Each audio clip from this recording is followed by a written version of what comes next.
Hello, I'm Peter Towers, Managing Director of ESS BIZTOOLS. Welcome to Accountants Minute. Exploring new opportunities. Today's business environment is in a state of flux. Some industries are very buoyant, whilst others are floundering. Similar comments could be made about the Australian accountancy profession. The most successful accountancy practices have the greatest concentration of larger clients producing 50% or more of their income, basically from a small number of clients.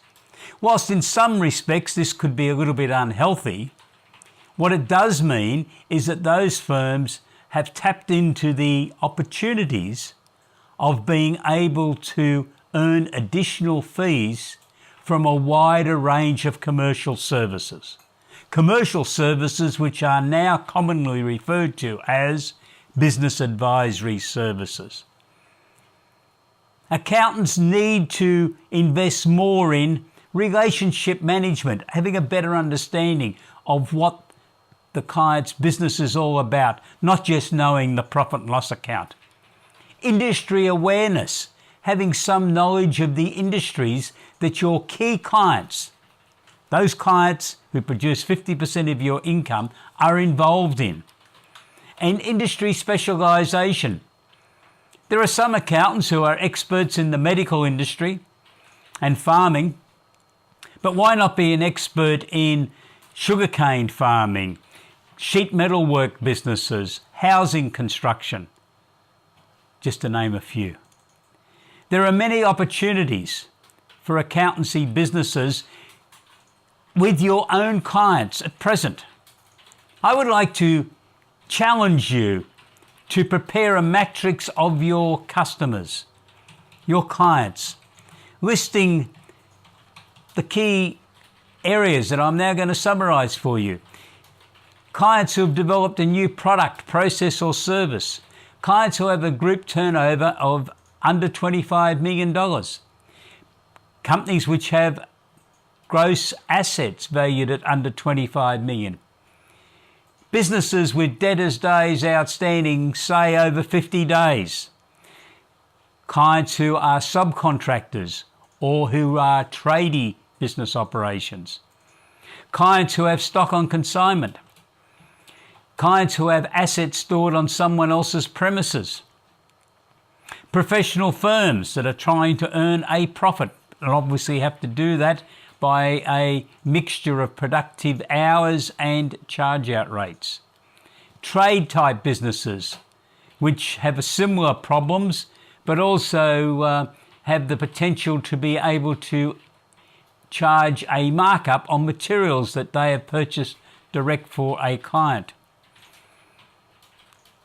Retail businesses, looking at the mix of stock being purchased in various departments, various gross profit percentages caused by different markups, labour, overhead expenses. How do you put all that mix together to earn a predetermined profit?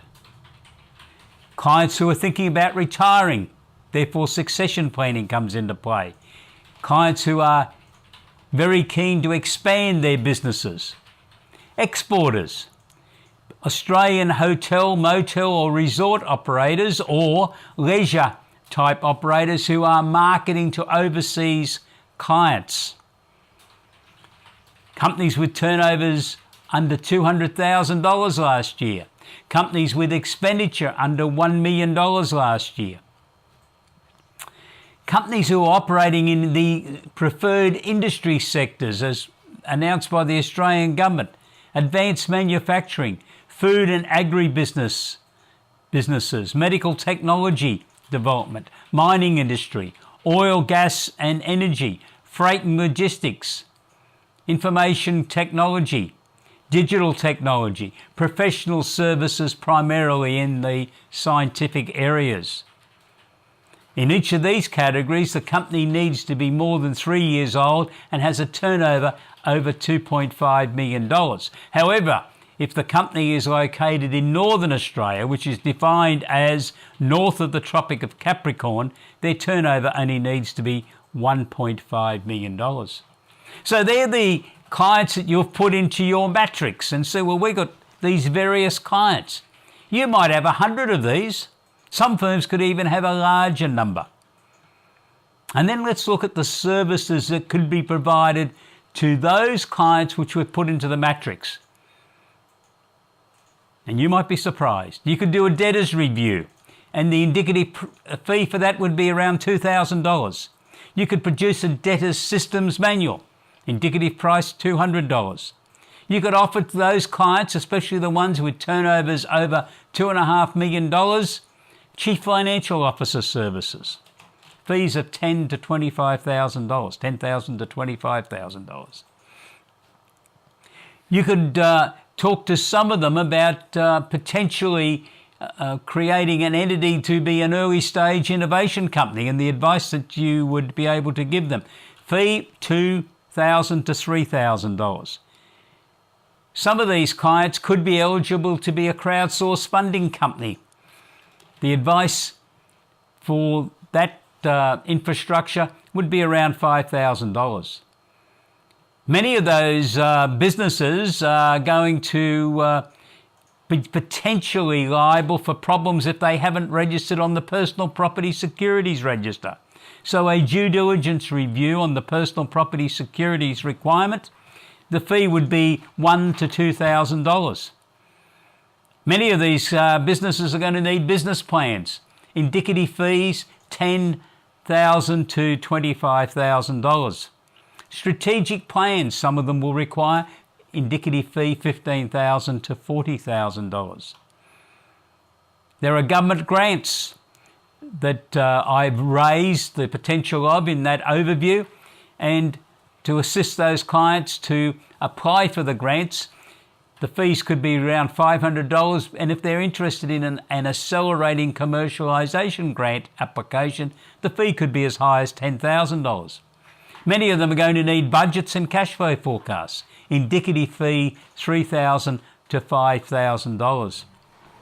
And some of them are going to need advice on succession planning, and indicative fee $7,000.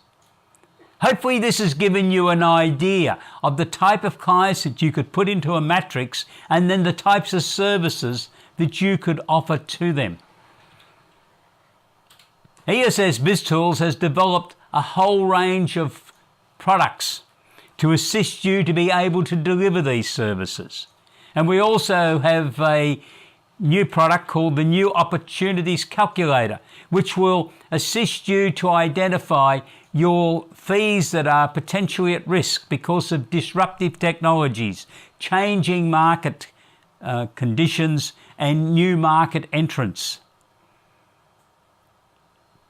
We are quite happy to announce, as part of the start of the World Cup, a free log-on for the New Opportunities Calculator is available for you. Please go to our website, www.essbiztools.com.au, and log on, and you will be able to access the free calculator, which will assist you to identify fees that are potentially at risk because of the changing business environment, and then identify where you might be able to promote these new services too that I've talked to you about. We have a free webinar on services that accountants can offer, innovative products, where we're summarising all of these types of products and giving you some indications as to how you can get started in those areas. That's on the 19th of June at 12:30 p.m. AEST.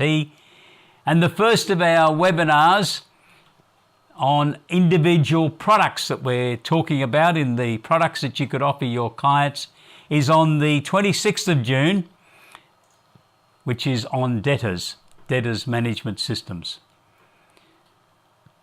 So good luck with the